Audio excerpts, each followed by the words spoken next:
Hey, thanks for watching Four Color Commentary. I'm Mark Allen, and I'm here with a video I promised last time entitled John Byrne, 1974. And this is just a small collection, a few items I have that Byrne did as a fan in 1974. Or in one case, as I guess in every case he was trying to break in, but one is actually a submission, a story submission to Marvel. And so I have entitled this, all of these took place in 1974, which I thought, well, it's interesting that I should have all these pieces that go back to 1974, John Byrne's fan days, as he's trying to break in to the comics biz. So, brilliant title, don't you think? Anyway, we'll start with some familiar territory where we've already been. This is my second of only two issues I have of CPL, Contemporary Pictorial Literature. I wish I had more. These are not easy to come by, even online, but I just keep plugging away. And this is a really very cool Alex Toth cover with a bunch of very sleek spaceships converging upon a ship there out to sea. But anyway, and then you have this great Havoc illo on the back by Neil Adams.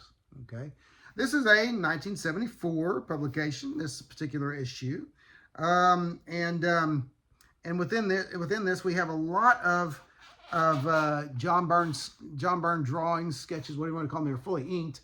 I'm not even sure who that character is. I think he may be one of the characters out of, and I'm talking about this one over here, one of the characters out of Killraven. So one of the Killraven support characters, maybe. So let me know if you know who that is, but that is a John Byrne illustration. We have also here, so let's see, here's another John Byrne, kind of more of a comic strip type style that Byrne has here with Raj and I guess that's the oh, okay, well that's supposed to be Roger Stern there as he's saying bated breath, Raj, bated breath, not B-A-I-T-E-D, but B-A-T-E-D. Okay, so there's Roger Stern, or Sterno as they called him in CPL, with a bunch of worms in his mouth. Okay, so there you go. Great stuff there just fun stuff by then fan Byrne. There's a Howard the Duck by Byrne. Now I want you to notice the difference in John Byrne's signature down here. It was more pointy and angular at the time, and he changed it just very soon after that as he went into comic work. There's Ben Grimm, early Ben Grimm by Byrne, okay, as a fan. I'll tell you, Byrne's fan work was very, very good. Even his fan work, just so distinctive. I know I've spent many videos and many hours of my life, you know, just talking about John Byrne's work, but it is very good, and it's you know, it's always been very distinctive, even as a fan. Now, brace yourself. This may be the first image ever, before the first Hercules miniseries in the 80s, anything like that. This may be the first ever image of Galactus without his helmet. But here is a John Byrne Galactus illustration. And again, you can look at that. Two things you can see. You can see that that's John Byrne's work. John Byrne all over it. But you can also see that it's very, very heavily influenced by Jack Kirby, and which John was early on in his career. All right, we have here some more. Oh, here's a wonderful Silver Surfer illustration by John. Again, even as a fan, he was really.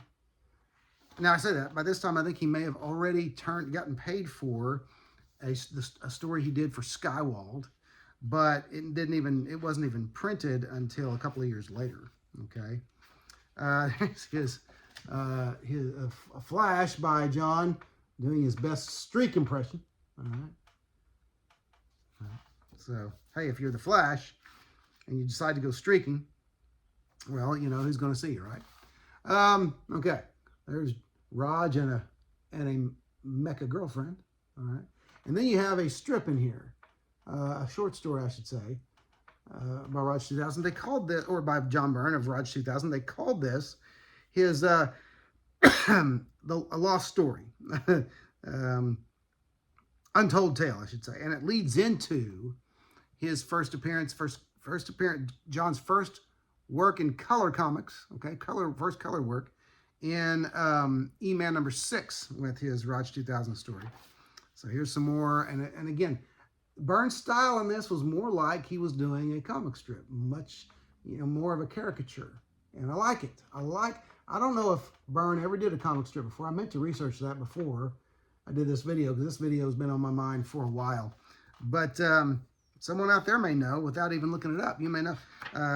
I feel like at some point John did a comic strip, maybe even ghosted a comic strip, but I don't know that for sure. And so if anybody knows, that's a question I'm putting to you. Did John Byrne, as far as you know, ever do a comic strip? Because I think it would be great.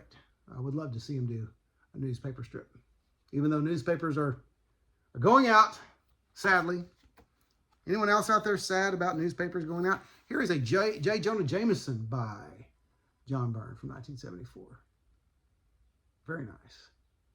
That bottom lip thing, those muscles between the bottom lip and the chin, that's very distinctive Byrne characteristic. You see that in a lot of his characters, especially when they're frowning or something like that. Again, I guess her name is Patty. There is Raj 2000's main squeeze, I suppose. We'll see if she turns up in a story. I've got some Raj stories that I'm going to read and do videos on. And that is it for John's work in that issue of CPL, issue number 11. But that's not all. I have here a copy of Comics Interview number 25. A great John Byrne cover with Sasquatch and the Hulk and the Thing and She-Hulk. And great stuff. This was a 1985 or 86. 1985 publication. I love comic book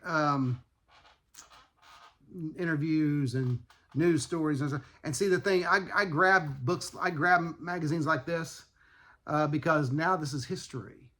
And I like reference material. This is history now. And of course, I don't have time to show you all of the John Byrne art in this book, because it's most of it is concerned with an interview with him. Okay, the long interview and lots of his work. But what we do have here, and you may not know about this, but in this copy, in number 25 of Comics Interview from 1985, what you have is, up to this point, a collector's item bonus. It says 30 full pages of previously unpublished pencil art by Byrne. And here's the quote on it. Byrne says, done, I guess, in 74, in the days when Rich Buckler was doing the Fantastic Four and doing it in a pseudo-Kirby style.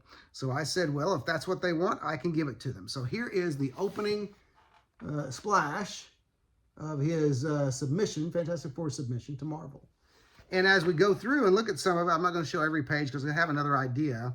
I have an idea for another video. But here we have him, again, very distinctive John Byrne, but obviously a nod to Kirby.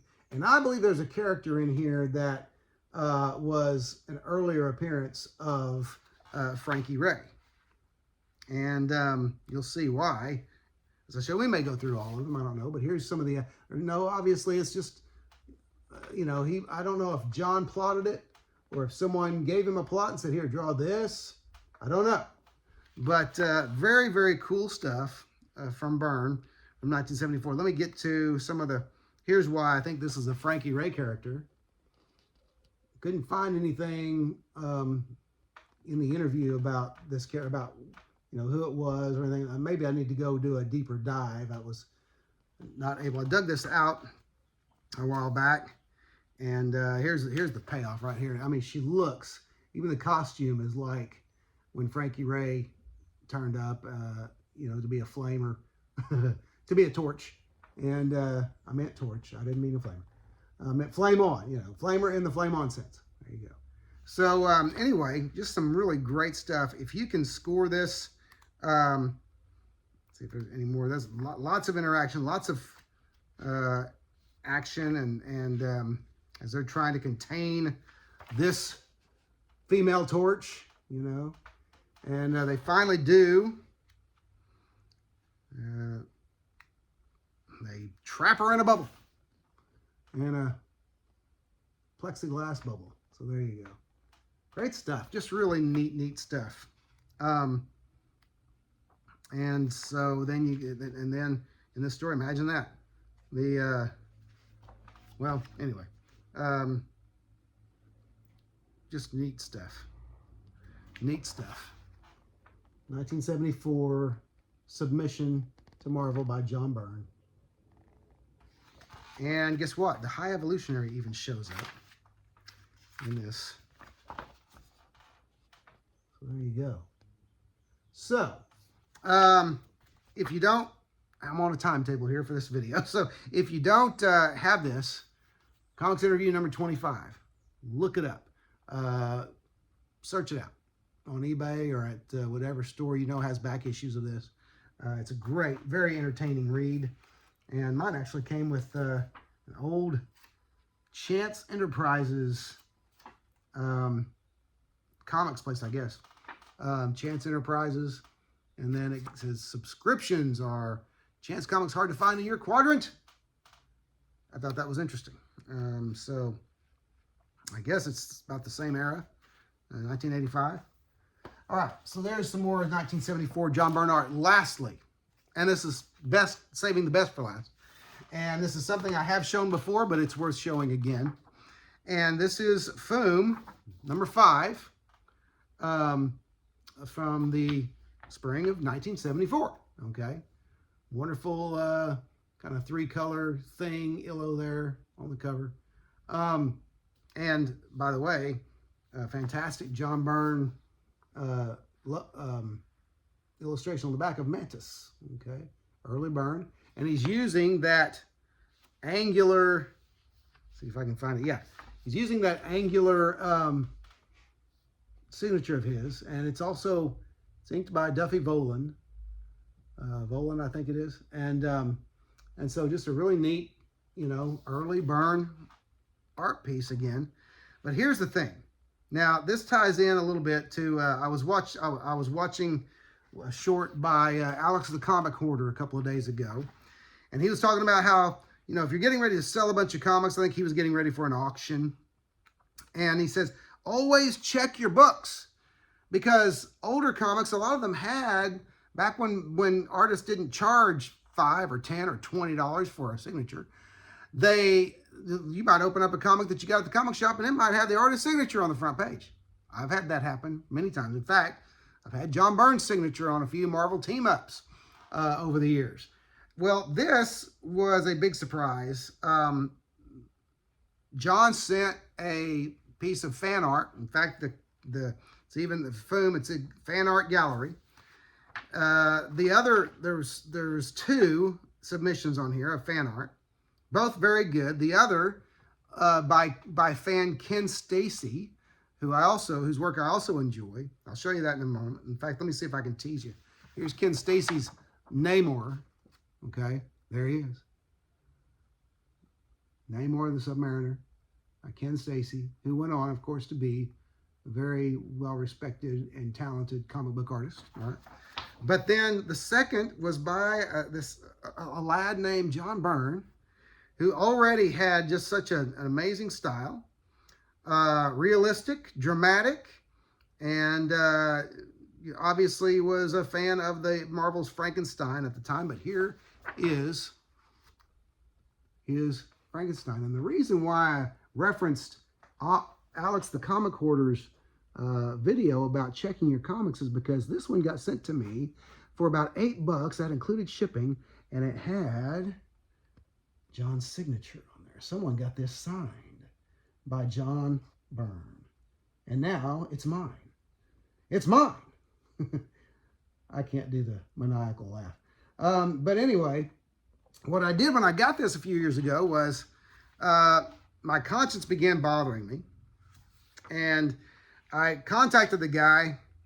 And by the way, there's a little bit of bleed through, but I don't care on that one. That looks like a John Byrne Dracula as well, but I couldn't find a signature anywhere. But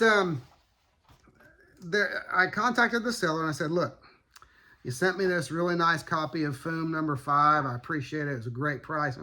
But you need to know there was a John Byrne signature on his fan piece of Frankenstein's monster. And this seller, who was a great seller, said, good for you. You know, keep it. You know, it's yours. And which was the easiest thing to do, I'm sure, but at the same time was also a really cool thing to do. So anyway, but that's my, there's a little story for you. And that's my John Byrne 74 video, my John Byrne 74 fan art. Such great stuff. Love this guy's work. And I'm not going to be backing off of Byrne for a while. I'm not going to be doing only Byrne stuff. Well, actually, in a sense, I am still going to be doing only Byrne stuff. So get ready. If you like John Byrne, you're going to like the next few videos that I turn out. But anyway, that's it. Hey, don't forget to like, comment, and subscribe if you haven't already. Especially comment. I like the interactions. I like the interactions. And so I like to hear from you great people in the YouTube comic book community who watch these silly videos that I put out. And anyway, thanks for watching 4-Color Commentary. Don't forget to do those things, and we'll see you pretty soon in the next video.